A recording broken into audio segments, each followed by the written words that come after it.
you like to stand for the pledge, please?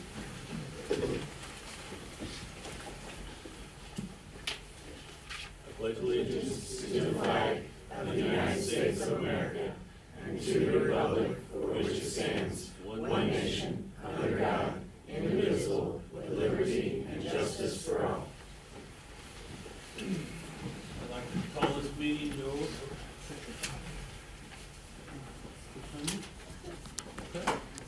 I'd call this meeting to order for the Board of School Trustees of Brown County. Is there any modifications to the agenda?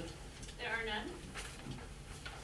Okay, this is where we recognize our visitors or comments from the audience. This is a 3-minute time, correct? I have a Dawn Hamrick.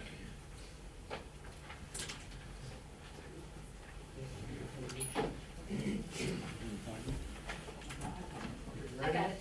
Really got it. Okay, this time to get first. Okay, I'm Don Emmerich, head boys track coach at Brown County High School, former assistant football coach here. How many of you have heard of the very recent, as in this week, ruling from the IHSAA on transfers? Okay, if you haven't, I'll tell you. No longer do you have to prove residency or change residency, or for academic reasons, you are now allowed to transfer based off of athletics. So what does that have to do with us? What does it do with the proposal of the new field, et cetera? There's a thing called trickle-down effect. What's going to happen in football is all the best kids are going to go to the best schools. Now the kids who are like number 2 there, now what am I going to do? So they're going to trickle down and go to a different school where they can play, et cetera, et cetera, et cetera. Brown County will reap some benefits from that. Maybe not the first year, maybe not the second. But we will reap some benefits of other kids looking for somewhere to go because everybody else is taking their spots. I mean, just look at the transfer portal in college. All right, that's what this is becoming. Okay, kids are going to this school, no, I gotta go to this school, no, I gotta go to this school.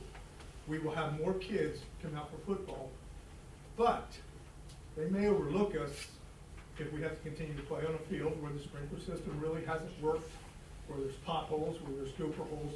It's in bad shape. It has been for several years. I myself twisted my ankle out there one time on the sidelines. I mean, it's not really great. But they see a brand new field out there, we're gonna get some of these kids. That makes our team better. Our team gets better, more kids will come out, more people in the stands, more money coming in. Talk track. Sectionals at track and field, you're allowed 2 people per event. Right now, Bloomington North High School has 5 boys that can run a 155 800. They got 2 more boys under 2 minutes. We don't have a single kid that can do that. So 2 kids go. 2 more go in the relay. Number 5, who's one of the best kids in the area, is left out. What do you think that kid's going to want to do? He's not going to want to stay at Bloomington North. We don't, they're trickle-down effect. He can come to Brown County.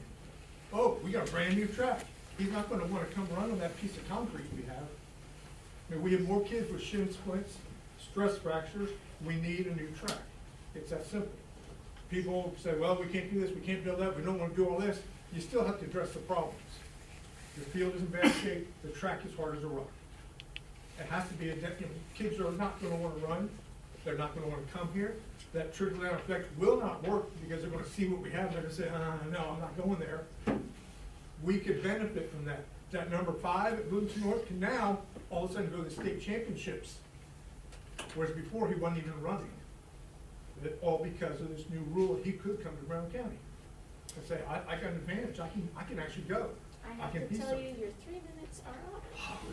That's fast. I was talking fast too. I know you were, I know you were. I see some other people fill out some papers.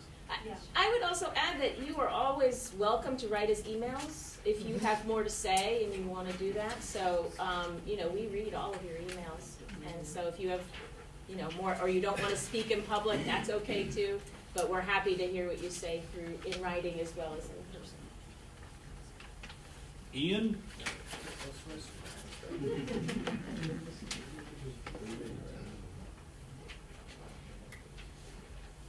Good evening. Good evening.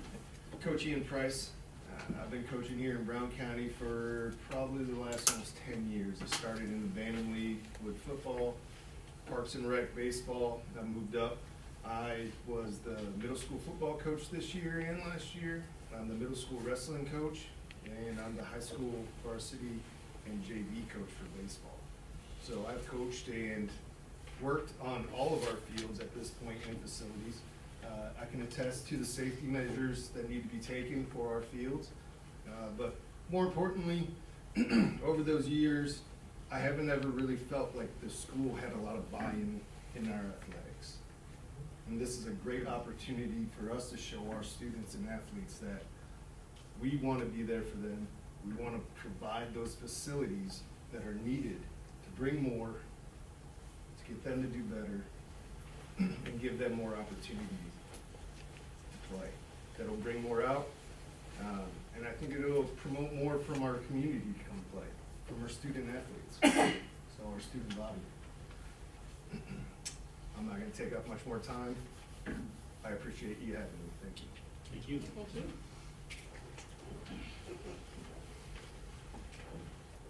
Azure?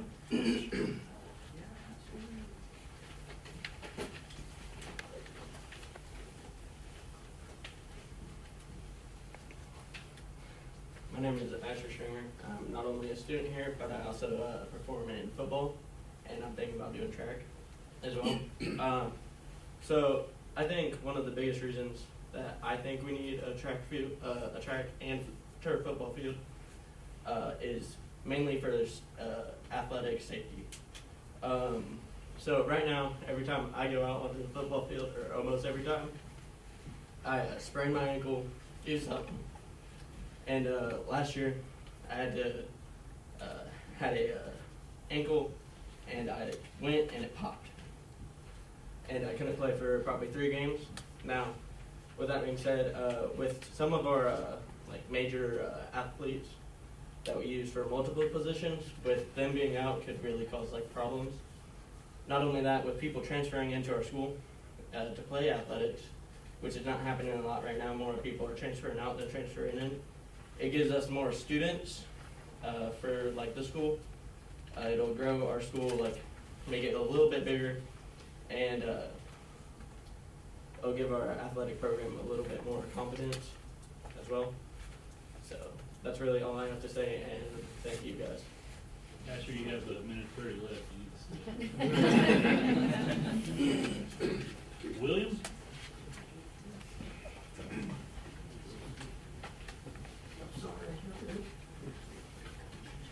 Good evening. My name is William Redmond. I coach Bantam football, and I've played at many different schools while coaching Bantam football. And I'm going to take it from the opposite perspective as the coach there, meaning he's looking at trickle-down effect. We're looking at the what's coming up effect.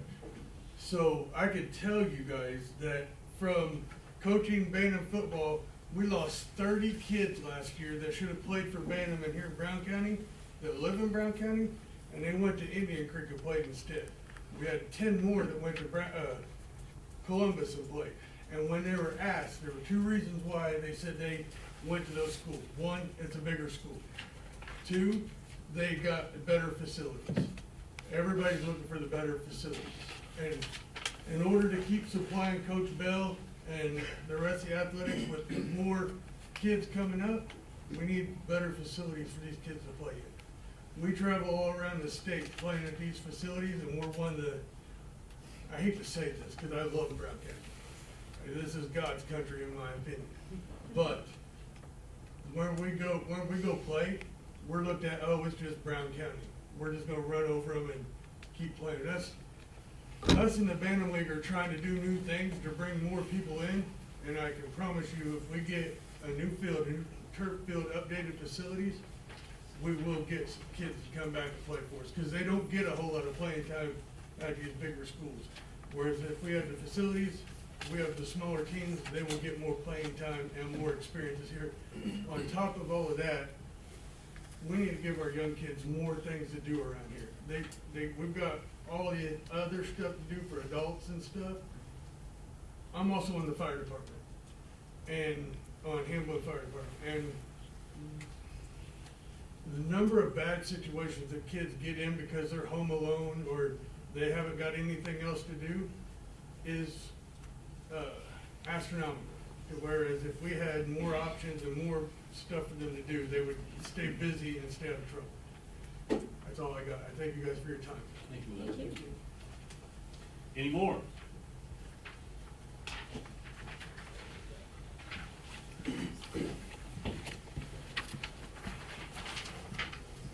Sir?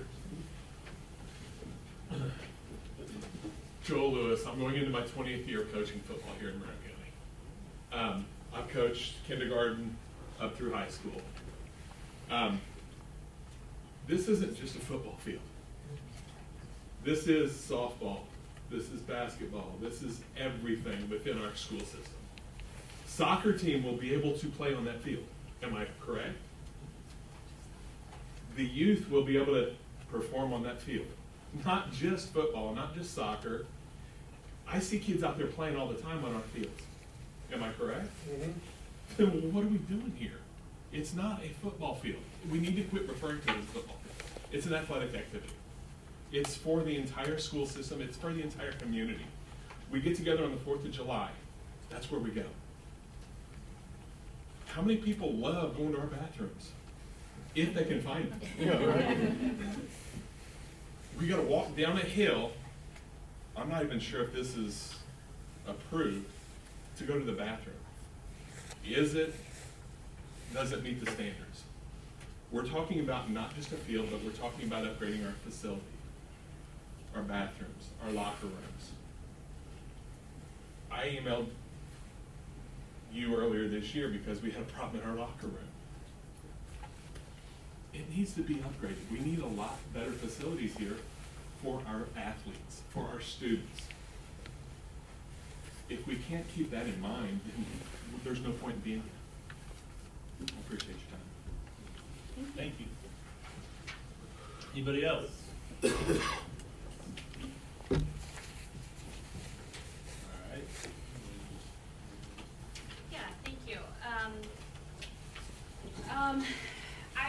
We have several presentations that are on the agenda tonight, and I just wanted to be able to take an opportunity to introduce them and just give a short little brief timeline of how we got here February 18th to have the final scope of these projects. As I've stated at the recent board meetings, we have the opportunity to be able to look at all of our facilities across the entire district and determine what priority different things arrive. So we have great partners with Performance Services that have been with us for quite some time. We have a guaranteed energy savings contract with them, so they help us look at all of our facilities, infrastructure-wise, HVAC, lighting, all of those things, and determine where the priorities are. When I arrived here at Brown County Schools in 2021, the board had just approved to move forward with the high school HVAC bond to again take care of the HVAC in most of the building. When looking at the priorities after that project, the middle school rose to the top because it was the only facility in the district that did not have a secure front entrance. And so when we did the 2023 bond for the middle school, that became the priority. Van Buren, which most of you, if you have been watching the board meetings or paying attention to the scope of the projects, the Van Buren project has been a priority for all of these years. It has just now been able to rise to the top.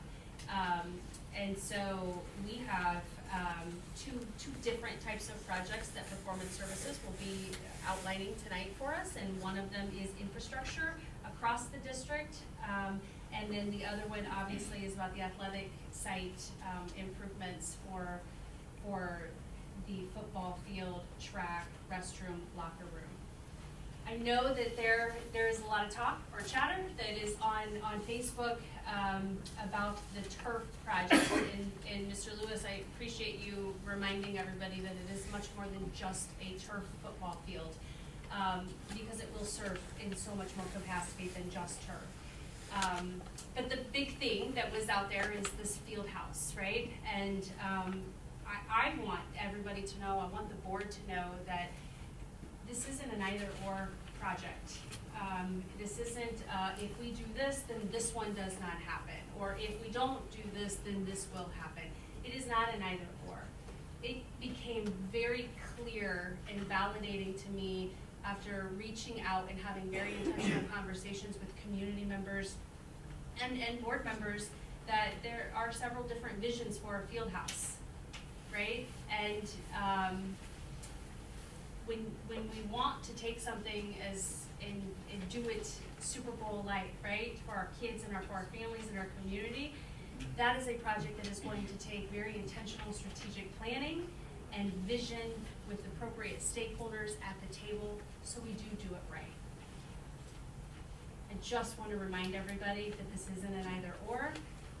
This is a piece, this current athletic site facility upgrade is a piece that can happen without raising our tax rate.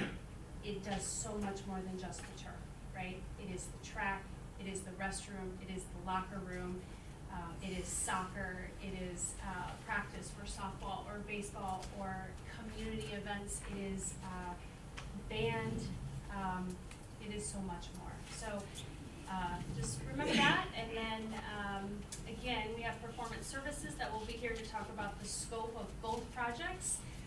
Tina Glass is here from Hellas Turf Company. I've invited Tina to be here because we've had several questions about safety and environmental impact on turf, and I thought an expert in the field would be best to be able to help give us some insight on both of those topics.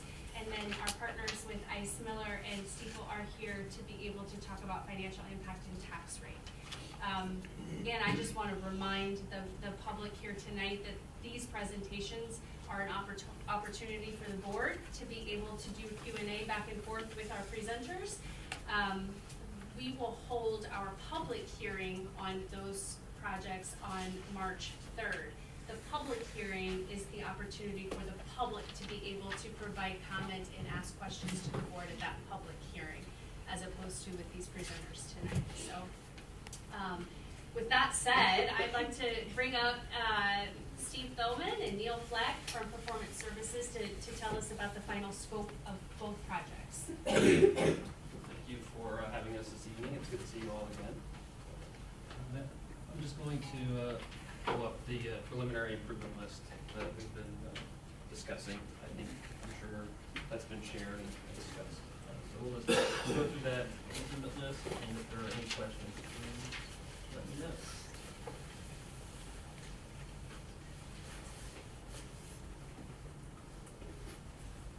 All right. So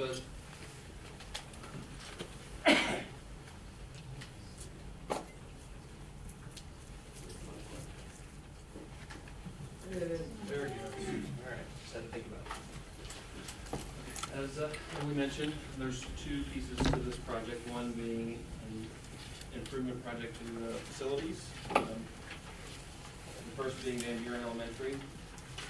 It has been on the priority list for quite some time, and now it's time to address the HVAC and other issues there. So what we have looked at thus far, upgrading the classroom, gym, cafeteria, essentially all of the HVAC systems, and replace the existing systems with new equipment, new controls.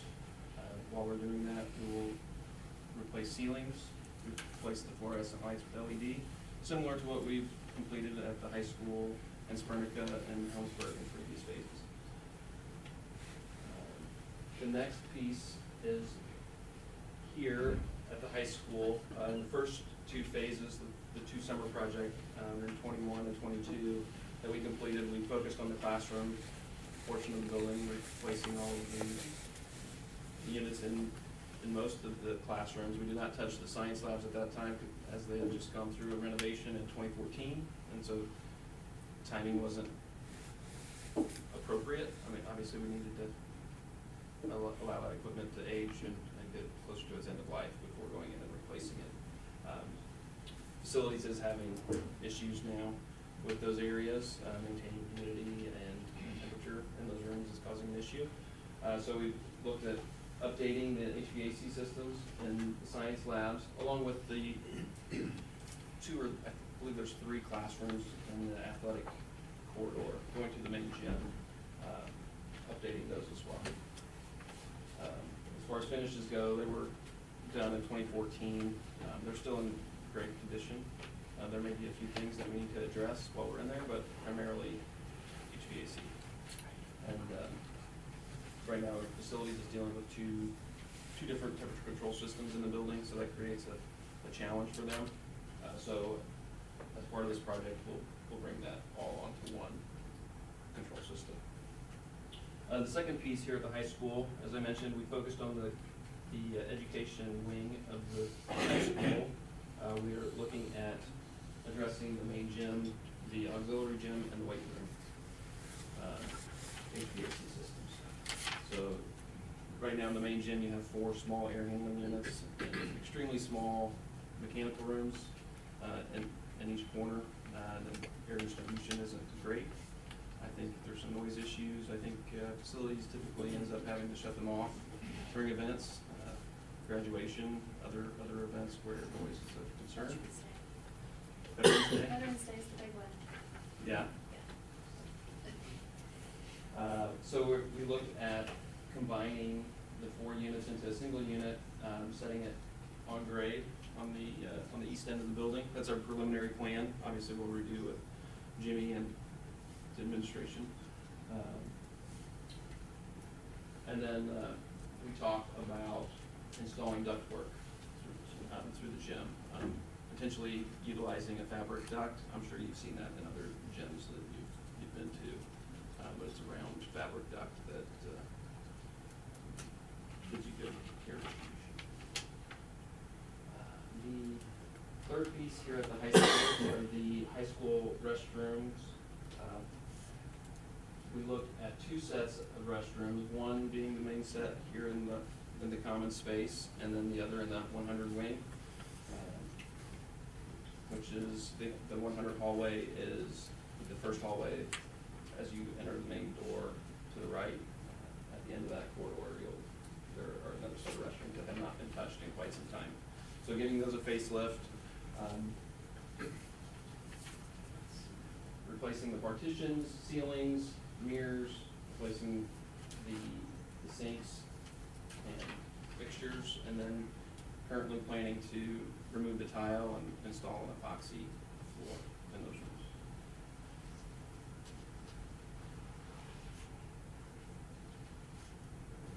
Okay.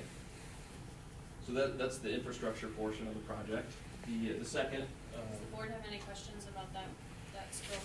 Curiosity on the timeline, can those be done, can Van Buren's be done at the same time that the ones here on main campus are done, or is it one crew that's gonna be doing No, they can be done at the same time? at the same time. Timing wise, of course, it depends on what decisions are made, but we anticipate that most of that work would happen during the summer of 2026, just because contractors' availability is limited at this point for 2025, so we're trying to get ahead of their bidding schedule to give current county competitive bids. It's been brought to our attention down there at Van Buren, that's where I went. It's still the same furnace. The tank in the bottom, that's in the ground out there, you know. Oh, yes, the fuel oil tank. So what are the environmental repercussions? Well, that is a question, certainly, that we'll have to investigate. We're meeting later this week to start those conversations, but we'll have to empty that tank at some point. Obviously, we're not gonna do that during school. Yeah, not Empty the right now. tank Don't and. do it right now. Empty the tank and inspect it to see if there's any leaks. If the tank is in good condition, typically you're able to just fill it with sand or other media, and it'll remain in place. If it does leak, it'll have to be removed, and there will be some soil remediation likely, but that's an unknown at this point. Any more questions? On the bathrooms, I assume they'd stay the same size, but Yes, we're not that's the current changing the, plan. We're not planning on changing the footprint. okay. To meet ADA, there's no concerns there, it's just they haven't been touched in quite some time. And even though you can't start the HVAC stuff until summer of 2026, could that be done the summer of 2025? Potentially, if that's, if Restroom. you're interested in bidding that project early, you can certainly advertise and try to find contractors that have availability. I do have some concern whether you'll get, how competitive your bids will be. It may be in your best interest to wait, but we certainly can try it. That's a priority to get done sooner rather than later. So you do the bidding now, correct? That's correct. And as far as some of these things you're talking about, like a bathroom, you don't have a design for that yet, right? No, these That- are preliminary project numbers. You can see the budgets. Well, you could, on the left or on the right. Those are preliminary numbers based on projects that we've recently completed, and we try to keep up with the current bid market. So that's why we provide range. Right. And we haven't had discussions about final design, finishes, types of sinks, types of partitions. And we would do that later during the bidding process. Yeah, we would do it during design, and we'd have all of those decisions made before we go out to bid.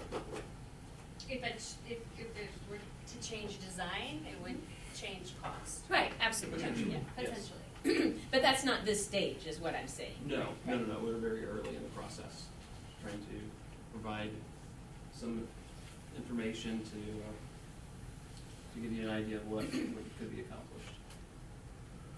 And I will make the assumption that you will do the toilet paper part and the handicap bathroom appropriately, so nobody's We talked bending about that, over. Carol. Yeah, I know, I have to remind you, that nobody has to bend over to get it, pull that toilet paper. So, when we're looking at all of those renovations, I know that one of the things I'm concerned about is just as we go on, the price of materials keeps going up, right? That is correct. So that we need to we have reasons to do the bond for other reasons rather quickly, but there are also cost reasons for us to move as quickly as we can, right? Yes. Yeah, so, I mean, the sooner we can come to an agreement with contractors and get fixed prices, they can order material and reap the benefits of those savings. I would just say with a lot of the equipment that's long lead time, or we probably recommend a kind of ordering it prior to, you know, so probably this summer, depending on the timing, you would order that equipment that could be a year, you know, chillers are still out there quite a bit. And so we would go through all that critical equipment and sit down with your leadership team and kind of make a recommendation. These things should probably be ordered sooner as opposed to later. Because it could take several months for it to get here. It can, and there's still some COVID effect and all that kind of stuff, so. We were dealing with a similar situation when we completed the high school, and we ordered the equipment and had it stored out here on site for the second summer. And I Just know so we when we had did it. the HVAC in here, of course, it was, you know, it's a big messy project, so it had to be Yes. done during the summer. I assume Van Buren and the science rooms and the gym would also need to be done during summer? That's the intention, yes. Okay. If there's spaces available that we can get done while school's in session, that's certainly a possibility. We haven't had those conversations yet. Any other questions about the renovation portion? Okay. And then the second piece is the athletic field and track improvements. So replacing the grass with turf field. Installing a high quality shock pad. Tina will elaborate on these items, but the drainage is currently an issue. I think there's at least a portion of the track that is undermined from time to time. So addressing that drainage issue, and then we talked about relocating long jump and pole vault within the track. So that would be part of that. So, of the project. The second piece is upgrading the LED lighting for the football field. The poles would remain, but we would just update the fixtures themselves. And we would be able to provide added coverage for the field. Currently, we have a full track replacement, assuming that we'll have to go all the way down to the dirt and refill an eight-lane track in the same location. Again, we still need to do more investigation there. We have an option down below if we don't have to replace the track completely. Is my time up? If we don't have to replace the track completely, we certainly would recommend just resurfacing. Again, those are still things we're trying to determine what the best path is. We also investigated a new restroom and concession and locker room facility on the south end of the track. So that would be relocating one of the locker rooms out to that new facility. New public restrooms that would be centrally located between the home and visitors bleachers, make it a little bit easier to venture off to the restroom rather than the current location. Planning a split, current in our budget, we planned for a masonry building, split-faced block with a steel structure, standing seam metal roof. That's what we had determined was the best path at this point. There's certainly, again, we can talk about finishes and what that building looks like ultimately, but that's what we based our budgets on to date. Certainly ADA accessibility, given the elevation that we would have to raise the pad of that building. So making sure we have the appropriate slope and for ramps and those things, we would have to establish what that elevation is to be. And then just power, getting electric power or power to the new building. Planning on tying into the existing switchgear in the mechanical room that's adjacent to the gym. So it's much closer than the mechanical room on the south or the west end of the high school. So that helps. Still haven't determined if we need a sanitary lift station or not. I know that the city has a lift station somewhat close, so depending on the final location of the building, we may be able to utilize it. And it would be a full electric building, so domestic water, heaters, any heat for the building would be electric. We wouldn't run hydronics out there, and we're not planning on air conditioning. A couple of items that we have also discussed. I mentioned the resurfacing of the track, so that would be an either-or scenario. If we're able to determine that the track's still in good enough shape that we can resurface, we can discuss that option. We also discussed turf for the baseball and softball field out of Eagle Park. Again, these are preliminary based on this current size of the fields. And then a few items that we hadn't included in our budgets at this point. Doug, you mentioned the fuel oil tank. We don't know what condition it is. We'll work on that as we're going through design. So if it does have a leak, then there's going to be some additional soil remediation, but we'll have to determine that at a later date. We discussed raising the field elevation. We had a civil engineer review the flood zone and determined it would be cost prohibitive to raise or relocate. Relocating is a bigger challenge because one, there's not a good location to move it to. If moving it to Eagle Park, you're in a similar situation. A large portion of that site is in the same flood zone. Raising it has potential, but again, we're talking about thousands of cubic yards of dirt to raise the field and track, and bleachers, and essentially the entire site. And when you raise it, it's my understanding that the toe, or the end of that soil, that slope, needs to be outside of the floodway. So raising the field creates a number of different challenges. That's why to date, we've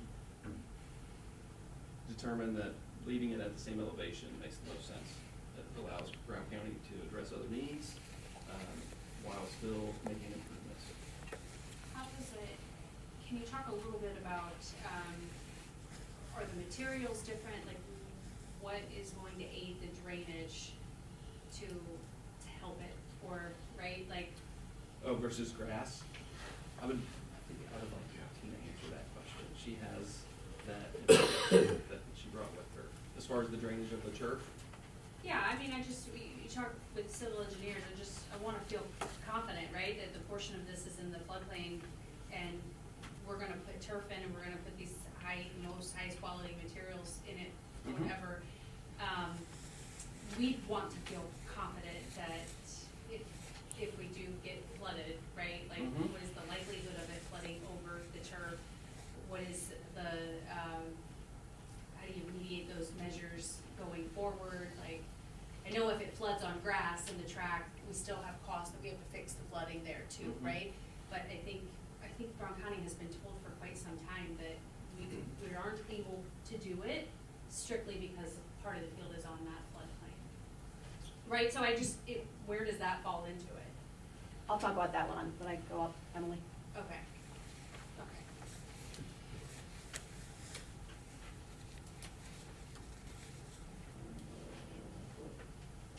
I think, are there any other questions? And then we also talked about fencing. As part of the building and the athletic field renovations, I know that there was discussion about some additional fencing to improve security around the field. And then also potentially, Brown County decided to move forward with turf at the baseball and softball field. We haven't included anything for fencing at this point yet. We'd have to investigate the backstops, dugouts, those things, but we haven't included those at this point. We try to keep it as turf only for now. Any other questions? I think you missed something above the building there, the restrooms, the scoreboard. I did, you are right. The scoreboard. I apologize.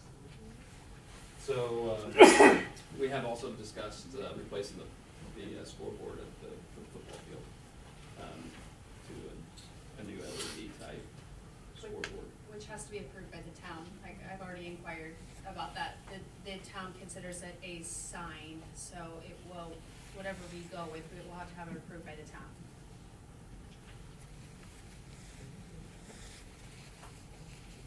And part of the reason for that is efficiency, right? Efficiency and the scoreboard is, it's not original, it's pretty close. So it's, That was a very nice way to say it. This is almost, right? Almost an antique. so timing, as you're making these improvements, it makes sense to go ahead and improve the scoreboard at the same time.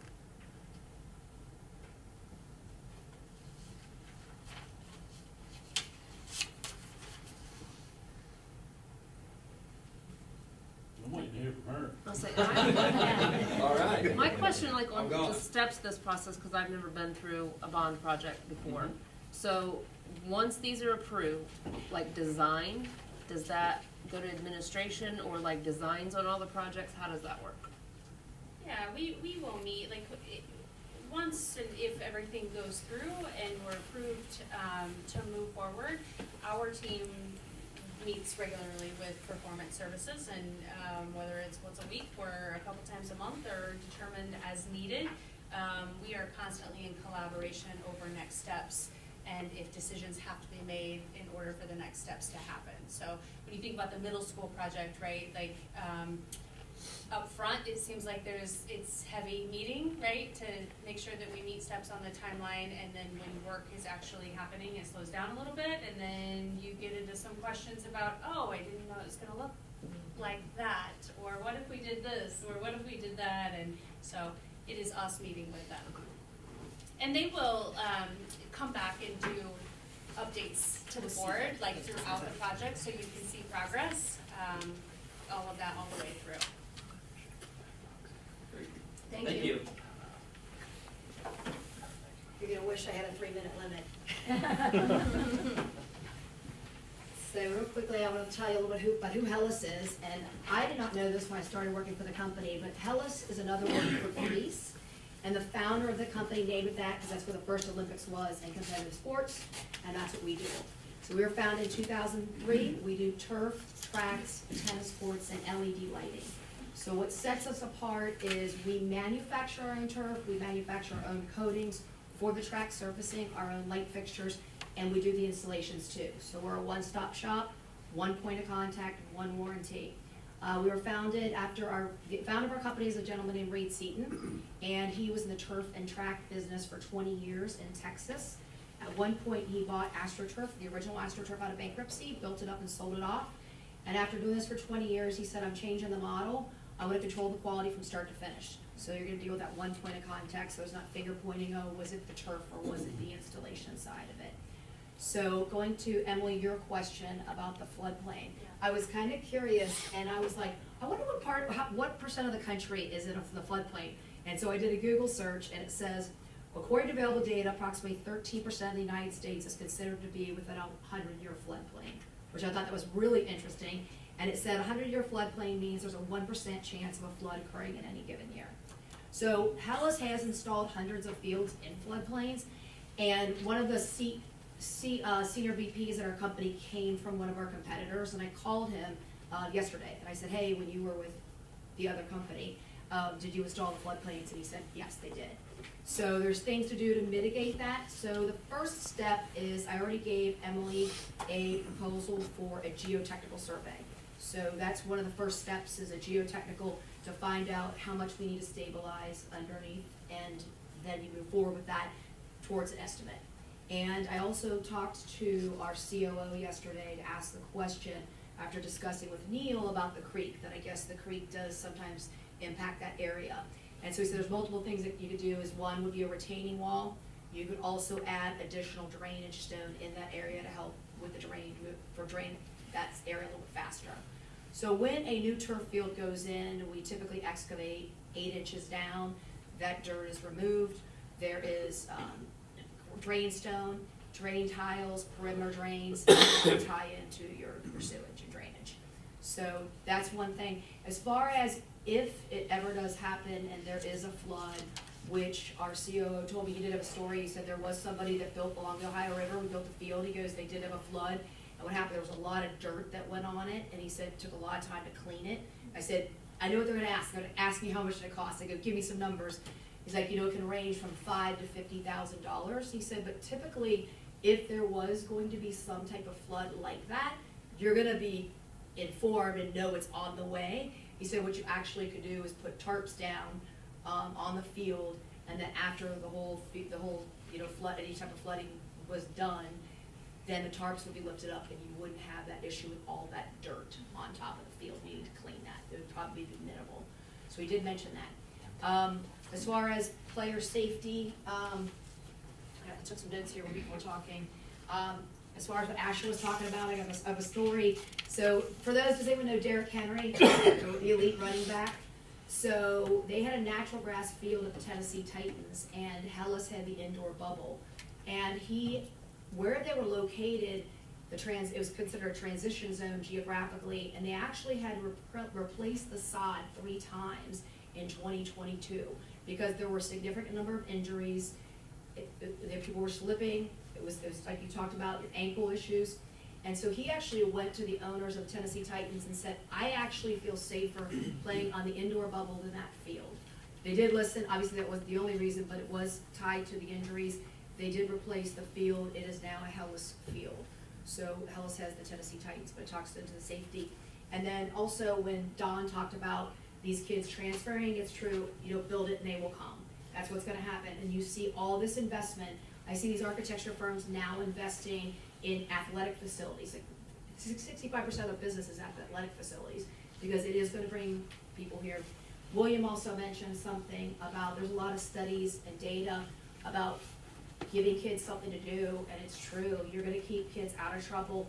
There are studies directly tied to they have less chance of getting involved in drugs and illegal activities.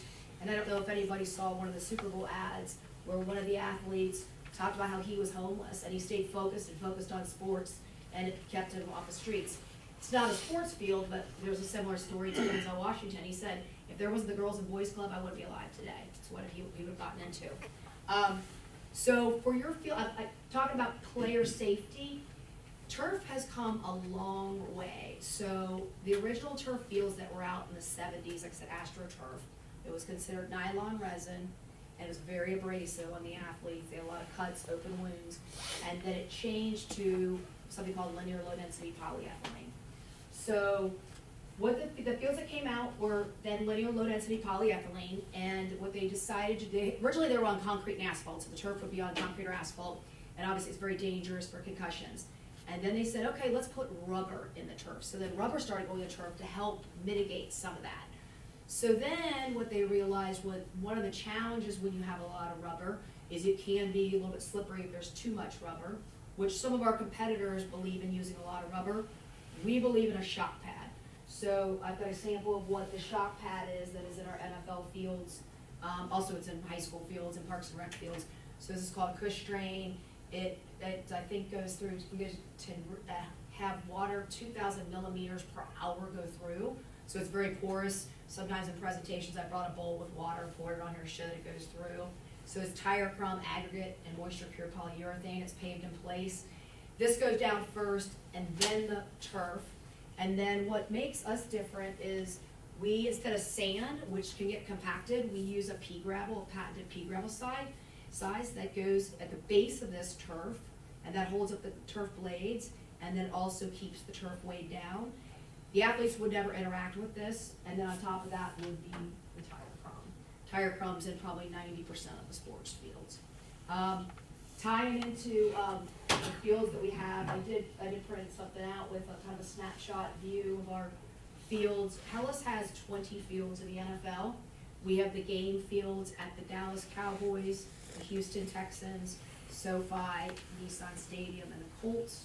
And we have practice fields in 14 other teams, with 14 of the NFL teams. I'm really excited to let you guys know that Hellas was just awarded the IU Stadium field. So we're gonna be installing that in May. So in the state, talking about building, they will come, the students, if Brown County puts this field in, these kids are be playing on the same exact turf as the Dallas Cowboys, the same exact turf as Kurt Signetti's players.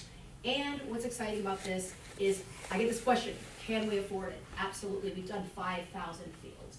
So sometimes I get frustrated when I talk to my friends about our fields, I get excited, and they'll say, well, do you do it for high school? And I chuckle, I'm like, obviously, there's only 32 NFL teams, we've done 5,000 fields across the United States. K through 12, Parks and Rec, college, and NFL. But I can't rattle off 5,000 school names.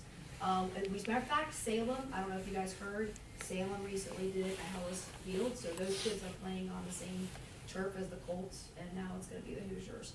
If anyone wants to obviously go see the Salem Field, you could do that. If for some reason somebody or you want to coordinate a trip, and I could coordinate something at Lucas Oil Stadium or up at the indoor Colts for you guys to see that as well. We can also do the track, as you've talked about the track. Whether you do a whole demo of the track. One of the challenges is you sometimes don't know until you lift up the existing track surface to see what condition the asphalt is underneath, unless you already do know, or there's a geotech that says, yeah, you need to redo the whole thing.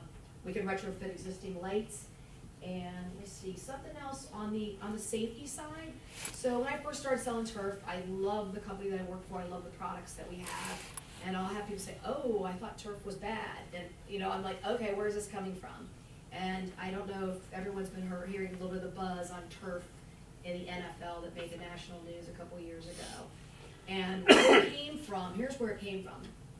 So The San Francisco 49ers were playing back-to-back games at MetLife Stadium. So they were in from the West Coast to the East Coast. They were playing against the Jets and the Giants. And Nick Bosa had a non-contact lower extremity injury. So did someone else named Solomon Thomas or Thompson. And then Jimmy Garoppolo had ankle injury. He said, this field is terrible. What is it? And it's something called slit film. And slit film is a type of turf. And I actually have a sample of it. And so they never came out and said what it was that slit film was doing, but they cited data, they looked at the NFL fields, and they said, okay, these 6 stadiums have slit film. And it was MetLife, Detroit, Cincinnati, Indianapolis, Minnesota, the Saints. And the description that the coach, the players used is that the field was sticky. So what we believe was happening is, this is what slit film looks like. And when you bend the turf over, the blade, turf blade, it stays bent over. So if you've ever walked a field and you see the turf blades looking like this, that is not the way it should be. So Hellas has a patented, and this has led to a lot of our success of being able to do 5,000 fields and have fields with 44% of the NFL teams. So our turf has a twisted fiber, it's called matrix helix. So when you actually bend it over, you try to squeeze it the way I did that, it'll flip back up. So I have a sample box that I brought and presented to you guys. I put a board on top of it, I put weights on it for 6 weeks just to see what it would do. And it was very interesting, I took it off, and the turf actually spirals back up. So I deal with SoFi Stadium, and they were planning to replace the field every 2 years, but the stadium director said, I'm not gonna replace it but every 4 years because it's in such good condition because of this design. The normal warranty on a turf field is 8 years. I've heard stories of our turf lasting 12 to 14 years. It kind of depends on the part of the country and the UV. On the shock pad, this shock pad has a 25-year warranty. We have a less expensive shock pad. This is the top of the line with other shock pads. They have a 15-year warranty. And as far as the environmental aspects go, in 2016, the EPA and a few other groups did some studies, and here's what they came out. The data was finally available in 2024. And what they said is the EPA recently released reassuring findings that there's no difference found when using recycled crumb rubber on synthetic turf playing fields and playgrounds when compared to grass fields. The research was a multi-agency effort that included the Centers for Disease Control and Prevention Agency for Toxic Substances and Disease Registry and the Consumer Product Safety Commission. Also, our turf is made without any added PFAS. So PFAS, people heard of the forever chemicals. There's actually more PFAS in a dental floss package than in a turf field. But people want to focus and target turf fields, so if you have questions about that. Also, if anyone's interested, we have a website called playingforkeeps.info. So that really addresses a lot of the questions on the environmental aspects and the safety aspects. And our goal as our company, Tenkata, which is our parent company, is to keep kids playing 24/7, 365 days a year. And someone else also mentioned that, I think it was Joel, you mentioned about, this isn't just for the football field. So like, you're right, I don't know what you call it. The kids during gym class are gonna go out there. You're gonna have the cheerleaders out there, you could have band out there, you could have soccer out there, you could have people doing some badminton. This field can be used all across, and then even the kids from the community. You know, you see kids warming up before game, you know, the siblings going out on the fields, you know, as people get ready to go out there. So does anyone have any questions? Yes. Yeah, maintenance. Maintenance. So Hellas can provide a maintenance proposal. So what we do is when we provide the turf, we also include a groomer, a tow-behind groomer. Our project manager will train your folks who will do it. We recommend regular maintenance on the field. After a couple years, there is something called a clean sweep that we recommend. It's about $4,000 to $5,000. We recommend that come out and do that on the field. How often is the maintenance The on that? groomer part, we'd recommend that be done every week. It's interesting, you know, you'll hear a big gamut of some schools say, oh, we maintain our fields all the time. I've dealt with colleges who look at me and say, honestly, we just don't even have anybody doing it. And it actually shows, because that's what makes a difference, is the condition of the fields. So on the NFL side, when I was mentioning MetLife, one of the challenges they have is similar thing with the Colts, is they have so many events, right? They put boards down, and they have concerts, and they have conventions. So the turf field here at a high school is just gonna be in significantly better condition, even than the NFL fields, because you're not having those number of events. The pellets, how often you gotta put them on, the rubber ones? So those would be installed initially, and then we usually leave an extra super sack that would be added. There are some areas where people do penalty kicks and whatnot, if you're doing lacrosse and whatnot, where you wanna make sure that either it's the maintenance folks. I even thought of people should give a bucket to the team and have them, someone on the team, be the person that goes out and just, you really just have to put a little bit back in manually, because otherwise what'll happen is we'll wear down that area of the turf.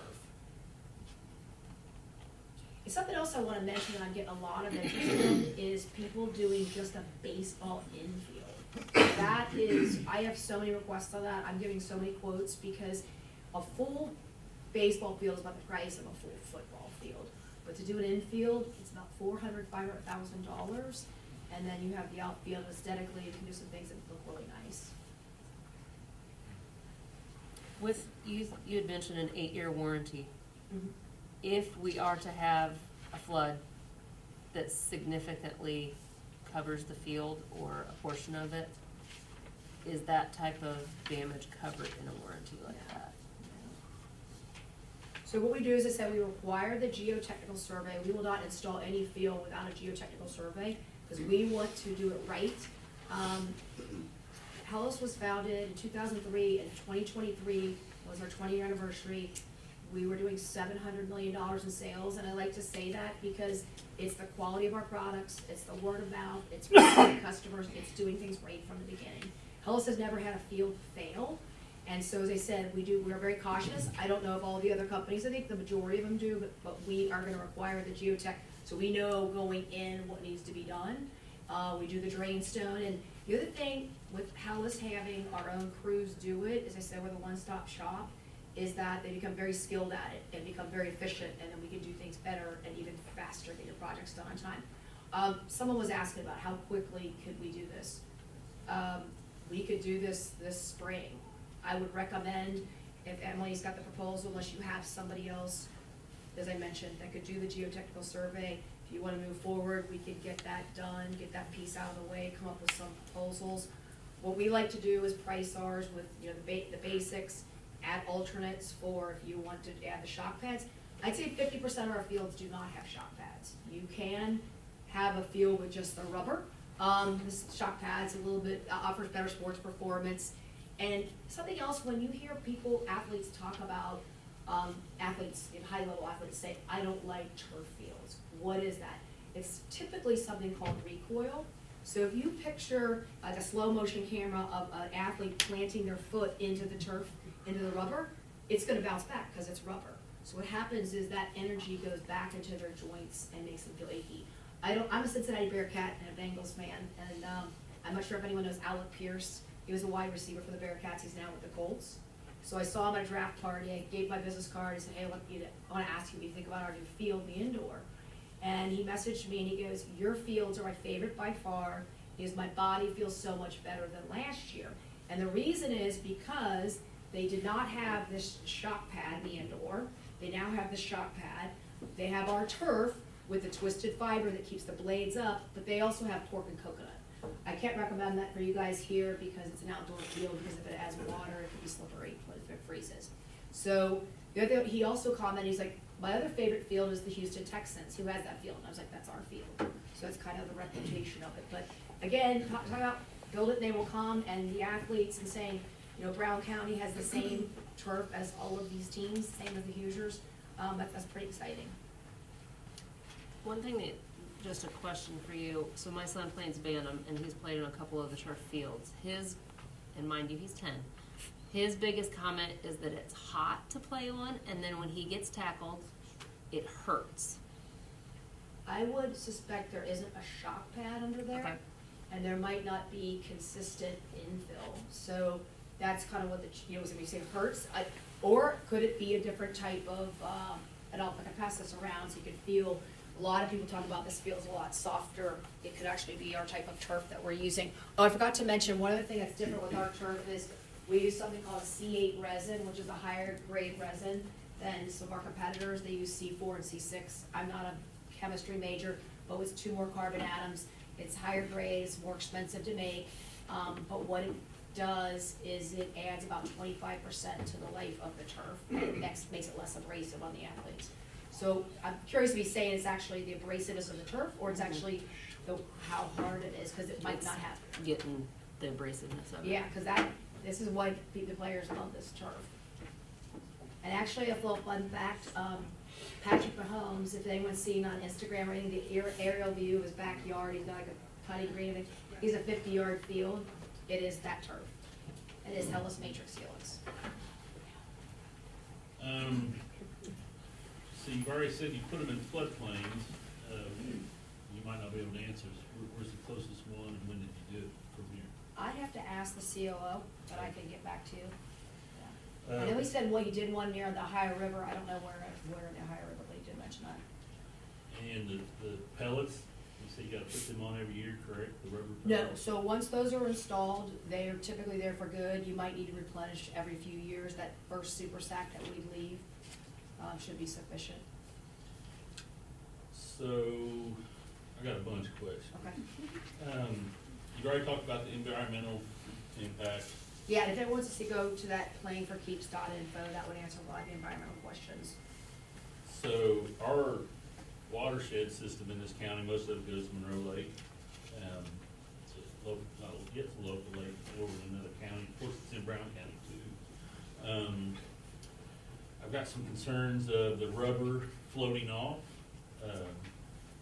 fish, birds, wildlife. I'm a farmer, and I farm quite a few acres along Middle Fork Salt Creek, and I am aware of the way the current weather conditions have changed. And by the way, I am a varsity,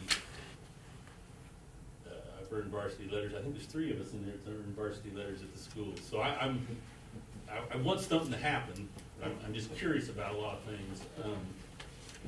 You know, so we got the pellets washing off. It's gonna flood. I've lived here 49 years, and I've seen it flood multiple times. So how many times have you seen it flood? The whole field's flooded? I've seen it flooded completely twice in my lifetime. Okay. So what you got is you got 46 here, highway, our football field track right here, and then you got old 46 right here. Problem you got is that Reason Creek comes down here, hits a bridge, runs it in here. This is the man-made dam now. This goes into a bigger creek. What we run into is the water will come through here, hit this, and it starts backing up. We already have backup water problems. So this water will actually almost sit here until the actual creek that runs right here goes down. And my concern is this water, when it starts slowing down, that's when it drops everything. And the thickness of, you know, I've been out there with Drew before and other people cleaning it up, and I'm just curious about what the cleanup process on that is. If that's a 50-year-old field roughly? Well, I've been out of school for 30. The reason why I bring it up, because if it was just a field that you guys turned into a football field, it's not what's called a purpose-built field. I'm sure it was. So a purpose-built field would have, that's impacting the drainage, would be a sand-based field. So that's how they do sports fields now. It's a sand-based to offer excellent drainage. So that might be contributing to these challenges. So I feel that by it being engineered properly, as I said, we've done 5,000 of these, so we would engineer it so that the proper amount of drain stone to handle excessive rains and divert that water properly. Because it sounds like that's probably what it is, it's not a purpose-built field. It was originally a farm field. Okay. So, like your rubber mat part, if that silts over, you gotta take the turf off to get it cleaned off to let the water go through it? No, this actually already just, this is called cush drain, and so it's combination, how that word is like the cushioning effect for the athletes, and its drainage, it offers excellent drainage.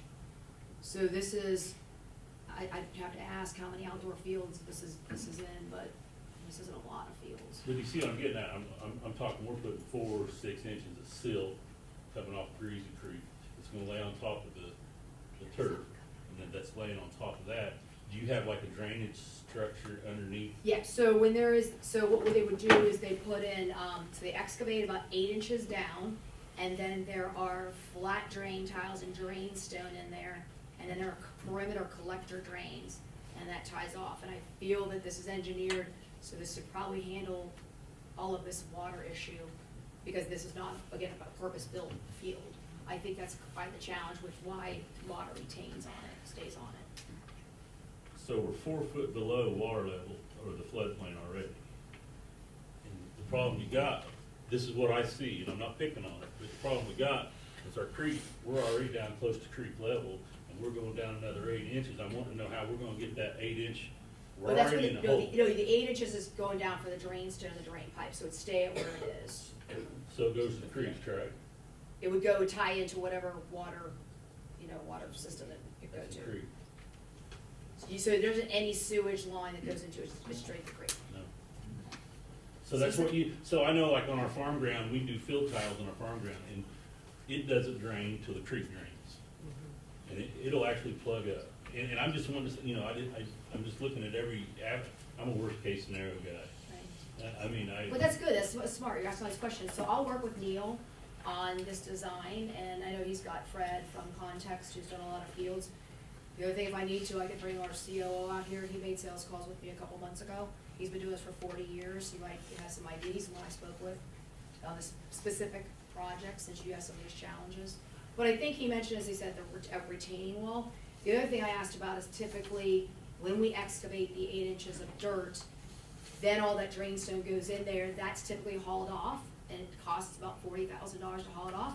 I asked him, I was like, is there a way to utilize that and build somewhat of a berm to contribute along that wall?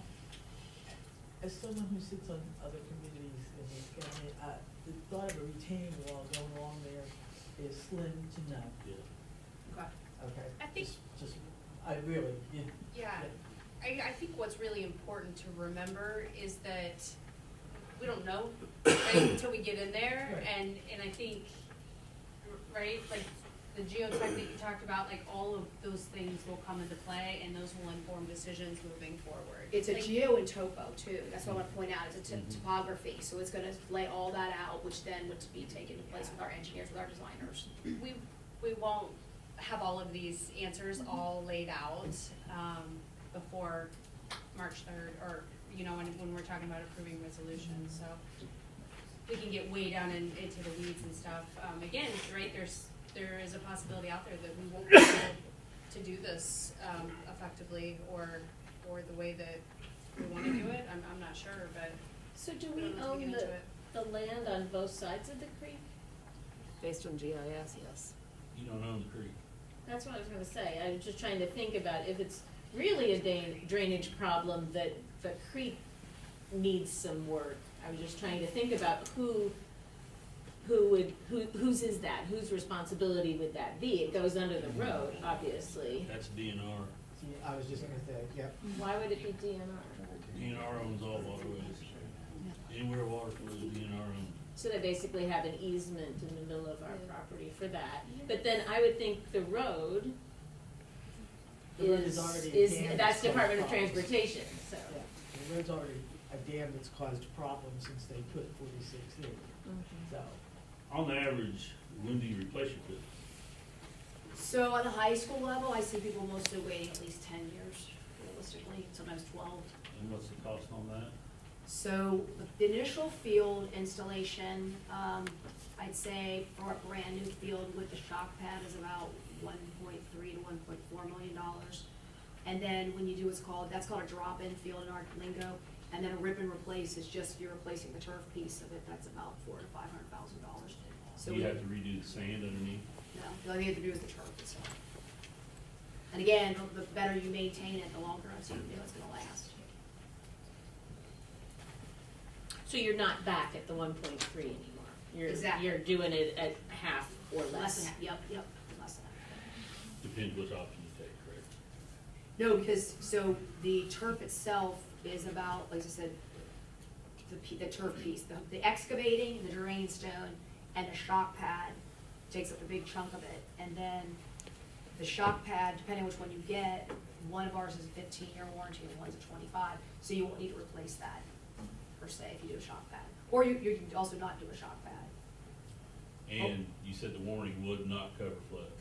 No.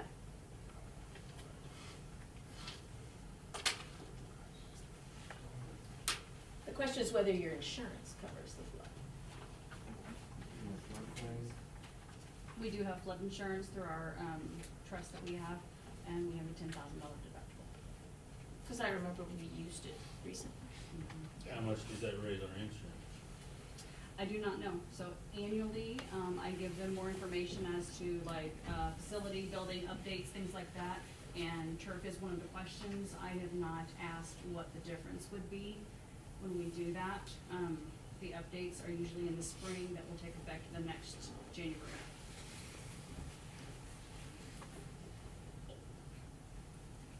Thanks for letting me talk. Thank you so Yeah. much. We now get the opportunity to hear from our bond counsel and financial advisor to talk about tax rate and how this impacts that.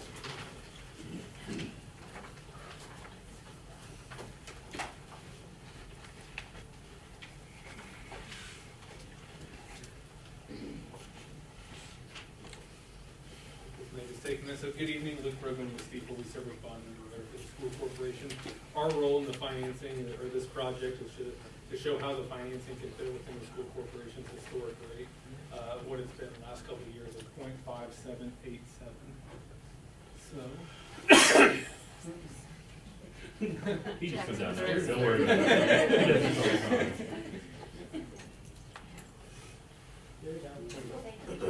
Thank you, Jackson. So the first thing that we always start with is the school corporation's current outstanding debt obligations. As you can see, in 2024 to 25, the debt payments dropped off. It had some debt that was retiring. You'll have some more debt payments falling off beginning in 2007 and some more in 2028. So we're going to structure this in a way to fit within the school corporation's debt payments, but also note the school corporation's managing to a total tax rate. So not just focusing on the debt service fund, but also looking at the operations fund and the operating referendum fund as a whole. So on this slide here, in gray is the operations fund that's going to pay your day-to-day operations. These three funds make up your total school tax rate. In red is the operating referendum. As you guys know, as you just went through this, it's actually only good for 8 years. We've assumed for the purposes of this that referendum rate is renewed for the life of this graph at least. If you do decide not to do the operating referendum, that's just gonna have a decrease of 10 cents in your total tax rate. What we don't wanna do is structure debt around that, and then you go back to do a referendum, it's a tax rate increase. So I think you'll see here as I talk through this, we try to be conservative with all of our estimates. In blue is the debt service tax rate, which is outlined on the previous chart. That was the debt payments. This is the actual debt service tax rate. In 2023 and 2024, the school's debt rate was, or total tax rate was 0.5787. It dropped about 6 cents in 2025 to just under 52 cents. When we look at structuring these bond issues, our goal is to stay within that historic rate of the 0.5787. So I broke these up into two separate projects. The first one being the building project. You'll notice that these match all the numbers in performance services.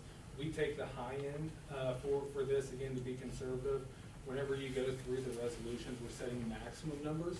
We can always come down from those numbers, but once they're set, we cannot go above them. So as Neil mentioned, they're still early on in the design phase. There may be some things that come up, so we always want to be conservative going in. If there's some extra dollars, we can just reduce the borrowing amount or get some of those alternate projects that can come into play. So in green would be the impact of the building project. So again, $6 million for hard construction costs, cost of issuance of $165,000. That's just going to be working group members, myself, Kristen, S&P rating call, things like that. Assuming that both of these projects get authorized and we sell one issue of bonds, likely the total cost of issuance between both is going to be around the $165,000. For purposes of this, we've split them out separately in case the timing of it doesn't quite work out, we have to do two separate bond issues. Most likely for efficiency purposes, we're gonna probably to do this as one bond issue, although it'll be two separate projects. In light blue is the site projects or a lot of the athletic projects. And again, you'll see we're structuring this to maintain the total tax rate of 0.5787. The hard and soft construction cost, $6,050,000. Cost of issuance, $165,000 for a total borrowing of $6,215,000. You also note that we're keeping the tax rate up at the 0.5787 for 2 years and leaving some capacity going forward. We know as a school corporation, you have a lot of ongoing capital needs. This isn't just gonna take care of all of your needs for the next 20 years. So our goal is to not hamstring the school corporation from a borrowing capacity going forward. So this would leave the school corporation the ability to come back in 2027 if you needed to fund some additional projects. This is all preliminary too. Once we get farther down the road, we can build that cliff in at a later date. If you say we need money next year, 3 years down the road, 5 years down the road, we can change the structure of this. This is just to kind of illustrate what this could look like to maintain the tax rate and leave some capacity down the road for any future projects that you may have. This last slide is the legal parameters. Again, no resolutions are being passed tonight, so this is going to look very similar to what you would see on March 3rd and March 17th for the hearings.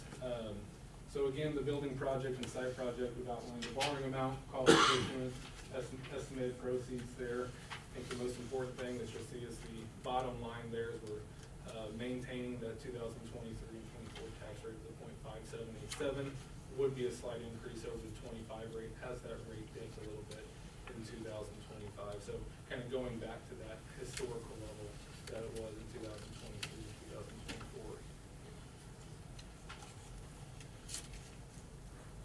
2024. We also have a refunding that we're looking at. So right now, the school corporation's 2014 bonds can be refinanced on a tax exempt basis. We would have been about 2 months ago, the savings would have looked a little bit better, but interest rates have increased over the last month or two, a little bit of volatility in the market. So there's $3.7 million of bonds that are outstanding on that. The average interest rate on those bonds is 3.98. If you refinance it today, that would be an interest rate of 3.96%. So a cash flow savings of just under $40,000. So if this is a standalone transaction, we would say it's not worth your time to do that. I mean, $40,000 is obviously nice, but to go through the process and take on the interest rate risk probably doesn't make a ton of sense. But we also know the market can move pretty quick, so this is one thing that we would like to approve at the next couple of hearings is have this refunding. We'll set a minimum savings threshold, so if the market does improve, interest rates drop, we can react quickly. If it doesn't, no harm, no foul. Bonds stay outstanding, you don't get any savings. Ideally, we'd like it to be kind of in that 2% savings or more. And you can see if interest rates just decrease 25 basis points, we get there. That can happen within a week. And you can see kind of going down as interest rates decrease, what that does to the savings amount. So for every 25 basis points, it's about $45,000 in savings to the school. I think you went right over my head. Why would I do this? I mean, why, I appreciate that you want to keep it open as an option, because we like our options, right?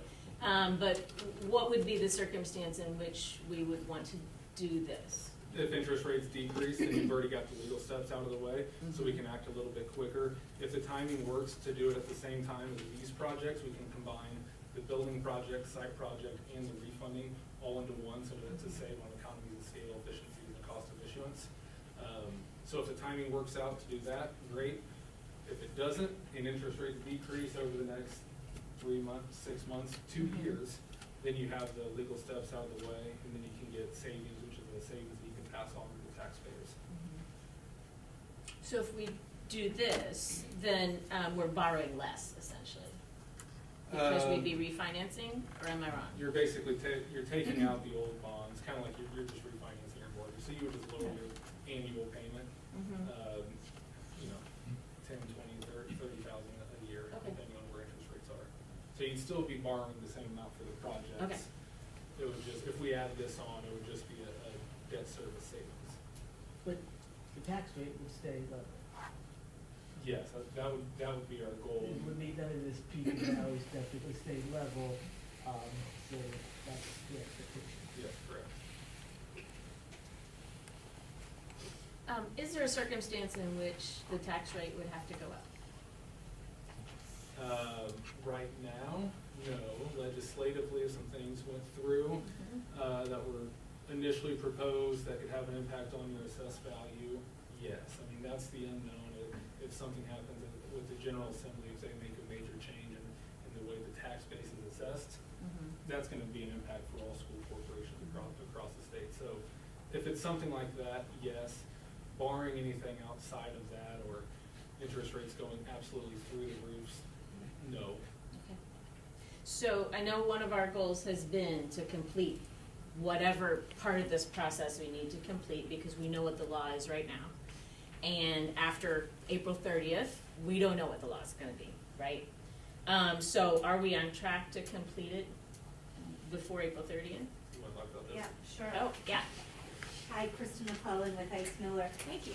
I have some timetables, and again, this is just an example, if you want to pass these down. Yes, to answer your question, right Okay. now, we are right on track, because if you've been following the legislation, there haven't been too many proposals that have impacted the legal process. It's more on what we've talked about, the AV side and some of those, your operations fund, things like that. But this timetable would, if you choose to proceed under this timetable, it would be the quickest that we could go. And yes, the legal steps would be the exact same because we would finish them before April. Well, I mean, I want to make sure that's really clear to the public, right? There's a very specific reason. I was at the State House today. Some of the bills actually impact our ability to do bonds in the future. That we would have, and those haven't passed and they're out there, but it is just scary to me because, and again, we don't know what the law will be, so we want to make sure we're making these choices with the law that we know today. Yeah, with the law that you know today. And I think the other thing to point out is, as you said, that could change until, May 1st. However, I think one of the most important things for you all as a board and for your public to recognize is that you own this until the minute we pull the trigger to sell the bonds. So even though we're going through the approvals, as Luke said, we're gonna set maximums. You can never go over them or we gotta start all over. But if they come back and you guys decide, oh, we don't wanna do the site project or we only wanna do restrooms, you could do that. I mean, you own it until the very end. We could go forward with all of it, none of it, some of it. But this would at least give you the flexibility to proceed with these two maximum projects if you would like. But again, adopting these resolutions won't force you into issuing anything. You still make those decisions. If you look at this timetable, as Luke kind of mentioned, we're gonna have a hearing on March 3rd. We're going to then adopt resolutions on March 17th. We're gonna follow up with more hearings on April 21st. And then we are through the formal legal steps. That's when we're all the way done with the legal steps. But then you still have the design time, the bidding, all of those things to figure out before we sell bonds. So that's why all these dates passed. April are all to be decided because that's truly up to you. But it would give us the flexibility to move forward if you want to. But because we've made those decisions and signed those resolutions under the current law, we would be protected. Correct. There's always a risk, not as much risk now because the transfer to caucuses is on the 24th, but there's always a chance that a law could be passed that isn't grandfathered. But this would give you the most flexibility. Yeah. I understand the caveat. It depends. I know you love that answer, right? I still have a question, and I'm just gonna plead ignorance on this. So like with the bond proposals that we have, and I apologize, Emily, because I know you've explained this to me like a million times. With the bond proposals that we have, each of them are right at that 6 million. So explain to me how they can both be at 6 million, but our cap is 6 million. Like There's no cap at 6 million. Right now, the project sizes that we were showing tonight, if you choose to proceed next month, and if you choose to proceed with these maximum amounts, again, what Luke did was take the hard and soft estimates that were due from performance services in those first few graphs you showed, and then added on cost of issuance. So there's truly no limit, like there's a general obligation bond process and there is a lease bond process. Every unit has a geo capacity or a limit, a cap. These are gonna be lease bonds though. So you could tell me that you wanted to issue 12 million, you could tell me you wanted to issue 50 million, and we could still do a bond process for that as a lease. The cap is really your general obligation bonding capacity, which we don't have to worry about here, because we're doing the second type of financing. But, so, Janice, if I think where you're coming from is the petition remonstrance process, like how can we do both of these under this one lease So and not? you're doing two projects, so you're doing a site project, and we're gonna have a hearing on that, and then you're doing a buildings project, which is how we're gonna call it. So the first one that was shown tonight was the buildings project, which was Van Buren and all, the internal work at the high school. Then there is a second project, which is really your athletic piece, right? So it's the outbuildings, maybe the turf, maybe the track, all those. So that's how we're doing it, is that you have two separate projects here. You're not going out with one $12,300,000 project. You've actually done two separate projects. And it's so, two separate projects means that like we're not able to take money from one project to give to the other, right? Like they're two separate. Yeah. And I think the importance in doing that here was to not go over on the athletic piece itself and the buildings piece as you manage that tax rate. That's why it was so important here, because Luke was watching your tax rate.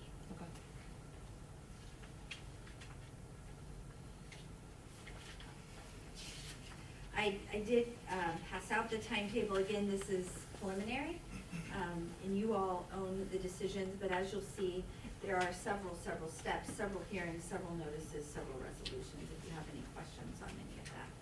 What's the difference between the March 3rd where they potentially adopt project resolutions and then March 17th where it's adopting different resolutions? Great question.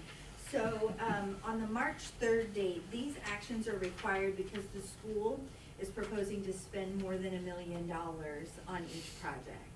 So those project resolutions would be required even if you said, I need a new roof at the high school, because you would be spending more than $1 million.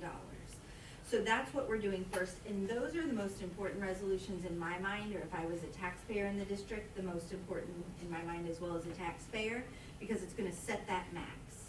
It's gonna set the maximum borrowing amount, and that's all in. So you can't put operations fund monies in, it's all in. And it will also set forth that tax rate impact that Luke was talking about, how we expect it to remain neutral. So in my mind, Emily, those are the most important resolutions to both the board and the public. On March 17th, when we come back, these are really the lease steps. So this is required under law anytime we're gonna do that lease financing. So instead of the general obligation bond. And what it requires is for us to use a building corporation, which we've done several times over several years in Brown County, and frankly, all school districts across the state.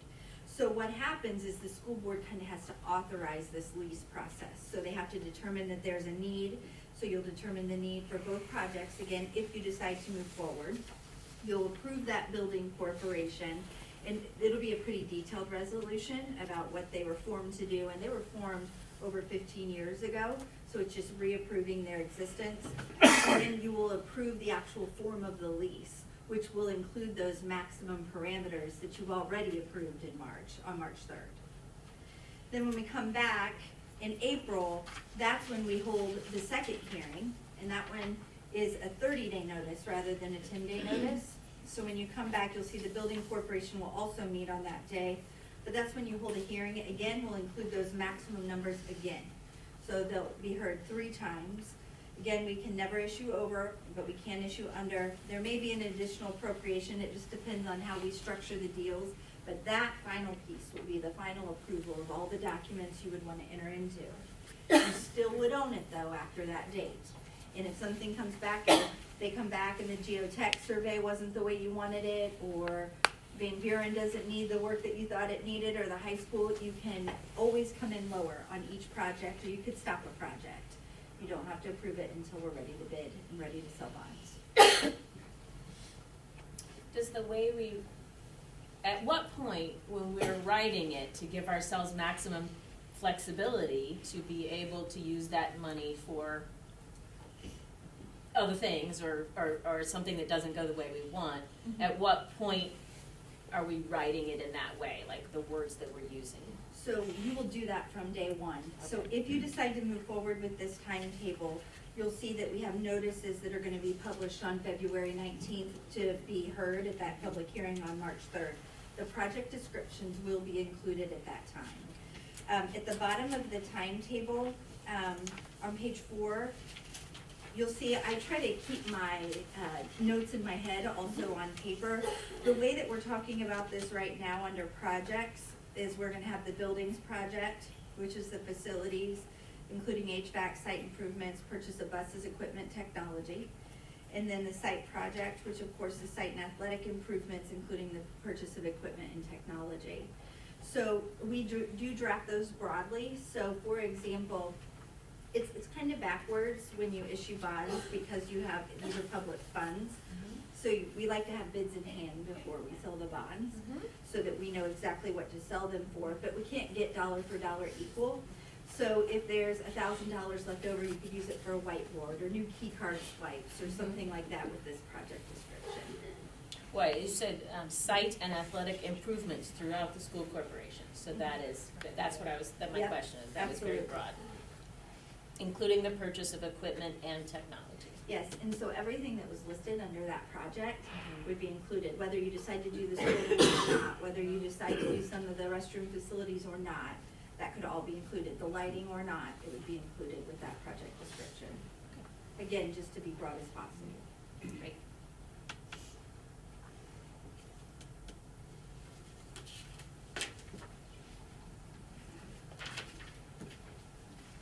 My head is full.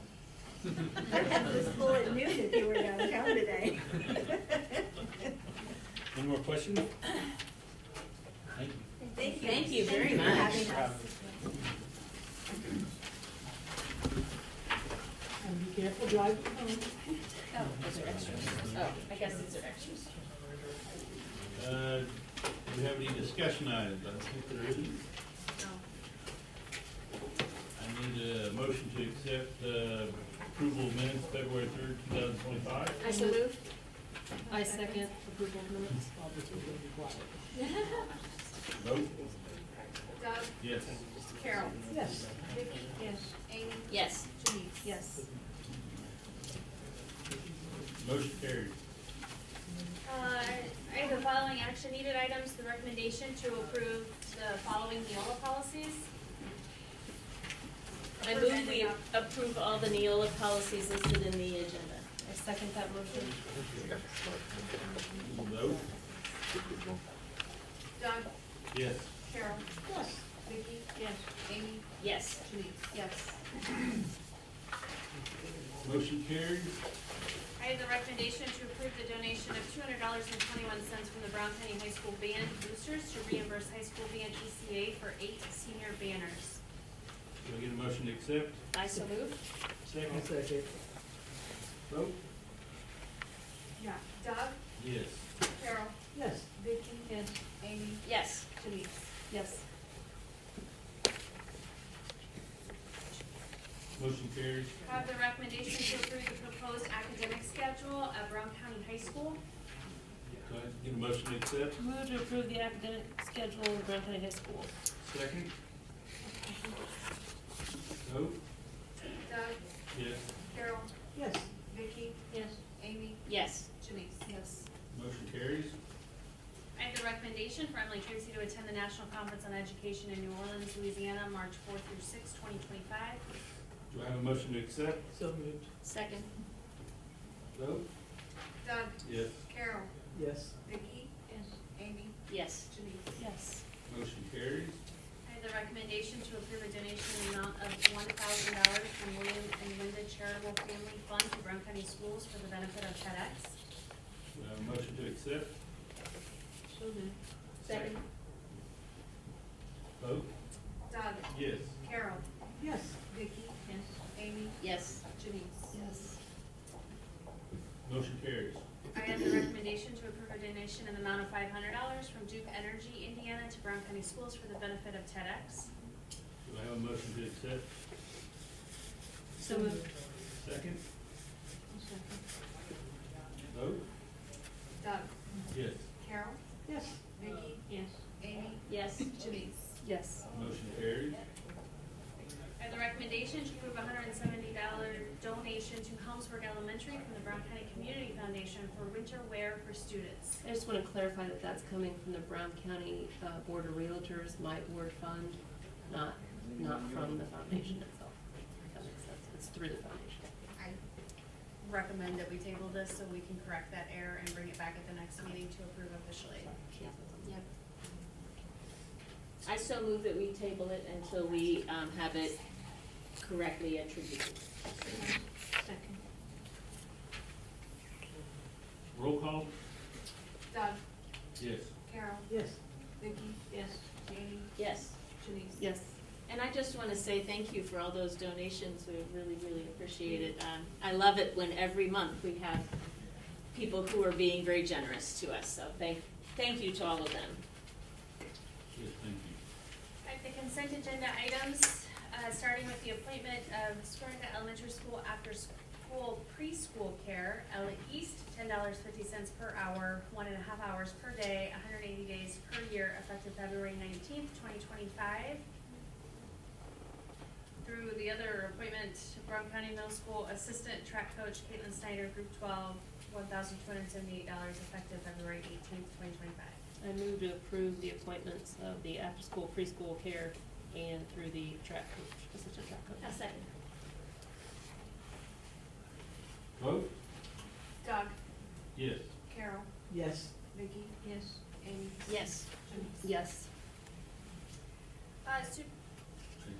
We have no transfers.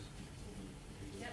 Superintendent report, this evening, I know it has been a long meeting, it's been a long time since we've had a long meeting like this, so I appreciate people staying with us. I just wanna thank, our presenters that came and offered an immense amount of information on both scopes of the project. I do think it was highly beneficial, so I appreciate them. And then just to remind, the public hearing will be March 3rd. That will be an opportunity for the public to provide comment or questions to the board at that time. And then I want to thank our team, Gavin Steele and Michelle Hatchett and Jimmy Jackson, for driving roads and cleaning lots late on Sunday evenings and getting everything they possibly can do for us to be in session. I know we haven't been in session yet, but I'm really hopeful tomorrow at 10 o'clock. So, again, I'm just so grateful for that work. Nobody knows what that entails unless you're out there at 5 a.m. driving and doing it the next day all day. So I really, really appreciate that team, and I'm really hopeful to see some kids tomorrow. Thank you. Legislative update? Yeah, and I thank you all, those of you who've stayed. And I do need to just talk about this because there are some really important things happening in the State House. I was there 3 times in the past week trying to lobby on behalf of Brown County Schools because it is just so important that our voice be heard as a small rural school. Because a lot of times they hear from IPS and Gary and they don't know what's happening here in the rest of the state. So that's really important. The other thing that's happening this week, Wednesday and Thursday, a bill must pass out of its originating either the House or the Senate, or it dies. So right now, we're in what called third readings, and if they call a bill up and it passes, then it goes over to the other house and, continues on. If it doesn't, then it is dead. So our hope sometimes is, but bills that we don't like, we want them to kind of die. But there is a bill that has been an issue that's been going on. It's about partisan school boards. I don't know if you all know, but we are nonpartisan. We don't run with a party, and we'd like to keep it that way. But there are some of the State House who want us to be part of a party. One of the main reasons not to do that is there are a number of federal employees and people under the Judicial Code of Conduct who cannot run as school board members because they cannot run in partisan races. They are prohibited by what's called the Hatch Act. And that means across the state we would lose a number of school board members who are currently in office, and we think that everybody ought to have an opportunity to run in a nonpartisan school board race. So what's happening with that is there was a bill in the Senate called SB 287 that passed yesterday, but it passed with only one vote over what it needed. It was 26 to 20. And our Senator Eric Cook voted against it, which I very much credit him and thank him for that, because it is a tough vote. So that bill is moving over to the House, but because it was a half and half vote, it shows that it's a little bit weak. The House has a similar bill that was supposed to be heard this afternoon and was not, which is called HB 1230. It is a similar bill, but it would allow the school board members to run as Democrat, Republican, nonpartisan, or independent. However, that still would not solve the issue I just told you about the Hatch Act, because they would still consider that to be a partisan race. So in the next 2 days, they're going to call that up in the House of Representatives. If you have a strong feeling about it, I talked to Representative Hall today and let him know what our concerns were, and he'll be voting on that. So if that's something that is important to you, if you could make a phone call in the morning to Representative Hall's office and say, hey, here's what I think. Numbers matter to legislators. So if 50 people call about something, they go, oh, I guess somebody thinks that's important.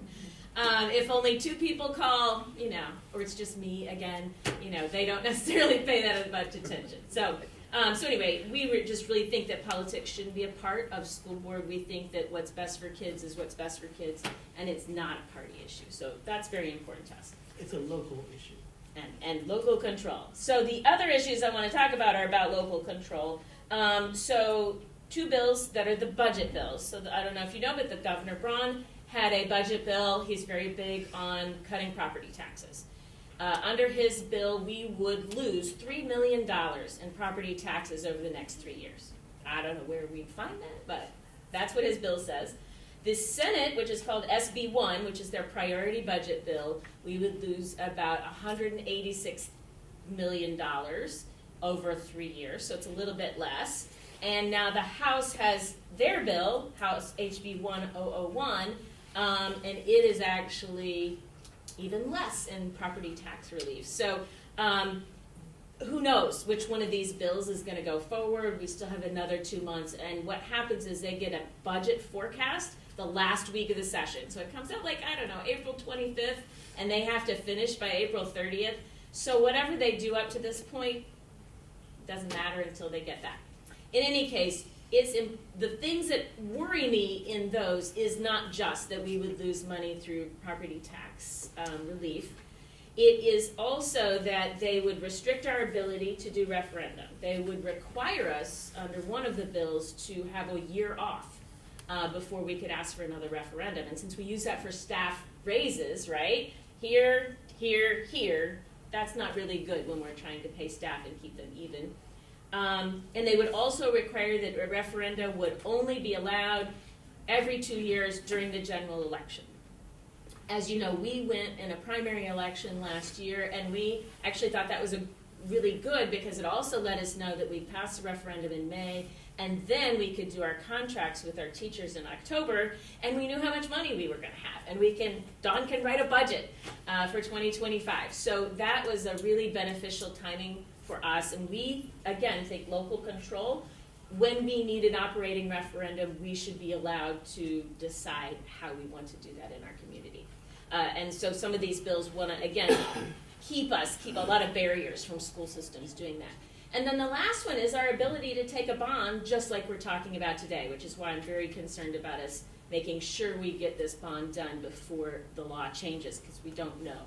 But that would also require us, right now we have debt rolling off, and we're immediately going to keep that tax rate even and take on similar debt and keep our payments the same, just like you would if you had debt rolling off at home. You pay off one car and then you get another car payment. You kind of keep it the same. That's what we like to do. They would require us to wait a year. Again, a cooling off period is what they call it. So I'm very frustrated that, again, they don't trust our local control, that we think we should be able to do what we need to do that's based on our community and our school system and what's best for our kids. So I encourage you again to talk to Senator Cook and Representative Hall. Both of them represent all of Brown County, and they are very happy to talk to people and listen. So if you're like, again, if we lose, we can't do bonds, we can't do referenda, we lose property tax money, and then our education fund, inflation's expected to go up 2.5%. This is a 2-year budget. One of them wants to give us 2%, and one of us wants to flatline it, meaning we wouldn't get any additional money over the next 2 years. Well, inflation's going to go up 2 or 3% guaranteed. So that means we would be losing money in the current budget that, again, goes towards our teacher salaries. Instead, there are huge increases that are going to choice scholarships, vouchers, and charter schools. They're getting a much larger part of the pie than we are. So those are some things that I'm very concerned about. I want to make everybody aware that those things are going on at the State House, and if you feel strongly about it, I hope that you will do that. If you want to know about any other education bills, I'm happy to talk to folks about it. I have a list of like 19 bills that I'm personally following just so that we understand what those implications would mean for us. There are a lot of other things such as teacher appreciation grants. That passed, that's something that we do for effective and highly effective teachers. That is likely to change dramatically because, and I heard Bob Baining, the head of the Education Committee, actually say this, that he was unhappy that so many teachers were effective and highly effective. And, you know, he wants to, teachers, he thinks that they're not effective. And I'm like, you're crazy. Our teachers are fabulous. That's why they're effective and highly effective. So we need to keep track of all of those things. But that's all I'll talk about today. Thank you. And, we don't have any claims? We do have Do plans. we? Yeah. Okay, we do. All right. I have a motion to accept claims. So moved. Okay. Vote? Doug, Yes. Carol, Yes. Vicki, Yes. Amy, Yes. Denise. Yes. Motion carries. Adjourn the meeting. All in favor? Aye. Any opposed? No, I want to stay. Thank you for coming in.